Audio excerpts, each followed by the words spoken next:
Hi hello good afternoon, সকলে কেমন আছেন? আশা করছি সকলে ভালো আছে।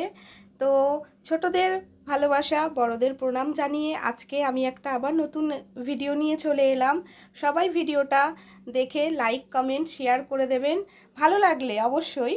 আর সকলেই তো চিকেন রান্না করে, তো আমি কিভাবে করি, একজন আমার কাছে রিকোয়েস্ট করেছিল যে আমি কিভাবে চিকেনটা রান্না করি দেখতে চেয়েছিলেন। তো সেইটাই আমি আজকে শেয়ার করব আপনাদের সাথে।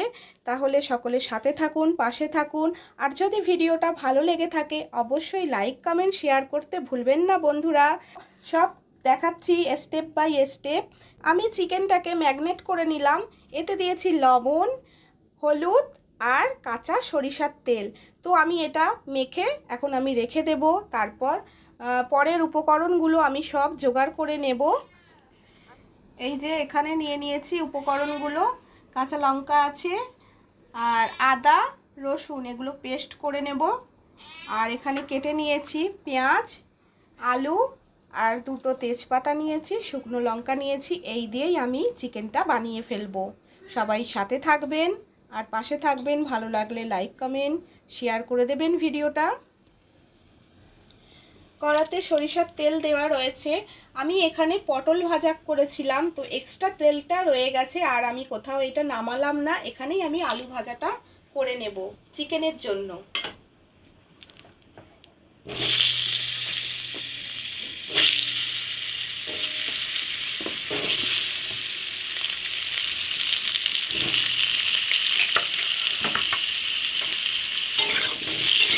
একটু লবণ দিয়ে দেবো।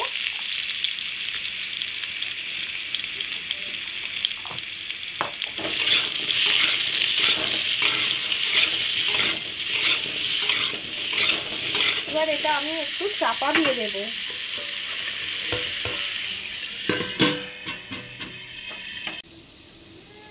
আলুটা ভাজা হয়ে এসছে, এবার এটা তুলে নেব। চিকেনের থালাটাতেই আমি তুলে নিচ্ছি আলুগুলো।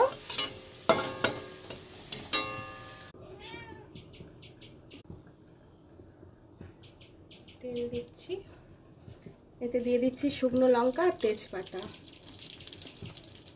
এটা একটু ভেজে নেব। পেঁয়াজ কুচিটা দিয়ে দিচ্ছি।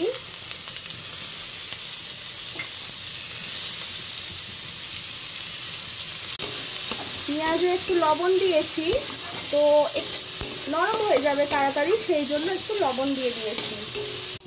কাঁচা লঙ্কা আর আদা রসুনের পেস্ট করে নিয়েছি, এগুলো দিয়ে দেব পেঁয়াজের ওপরে।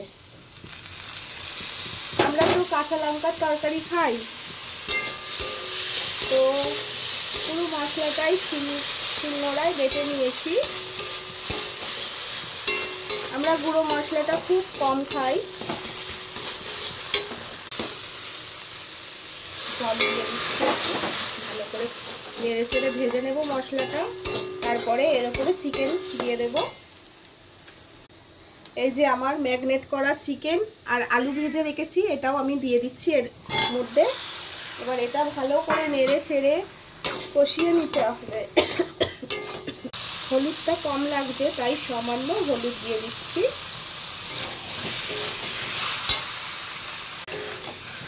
এতটাই ভাব উঠেছে, খুব কাশি আসছে, হ্যাঁচো আসছে। ভালো করে নেড়ে চেড়ে নিলাম, নিয়ে সামান্য জল দিয়ে আমি কিন্তু এটা চাপা দিয়ে দেব, যাতে তাড়াতাড়ি এগুলো নরম হয়ে যায়। এবার ঢাকা দিয়ে দিয়ে আমি এগুলো কষিয়ে নেব। কোনো কিছুরই কাঁচা গন্ধ আসবে না তো এইভাবে করলে। এখনো কিন্তু আমার চিকেনটা কষানো হয়নি, আমি এখানে জল দিয়েছি। এবার আমি ঢেকে দিচ্ছি, এটা ভালো করে নরম হয়ে যাক, তারপর আমি আবার খুলে একটু নেড়ে চেড়ে কষিয়ে নিয়ে তারপর ফাইনালি জল দিয়ে দেব। ঢেকে ঢেকে করার কারণটা হচ্ছে এতে টেস্টটাও ভালো হয় আর তাড়াতাড়ি নরমও হয়ে যায়। চিকেনটা কিন্তু আমার এখানে নরম হয়ে গেছে, তাও আমি একটু তো ঝোল করব, তার জন্য আমাকে জল দিয়ে ঝোল করতে হবে। আমার কিন্তু চিকেনটা পুরোপুরি কষানো হয়ে গেছে। এবার আমি জল অ্যাড করছি।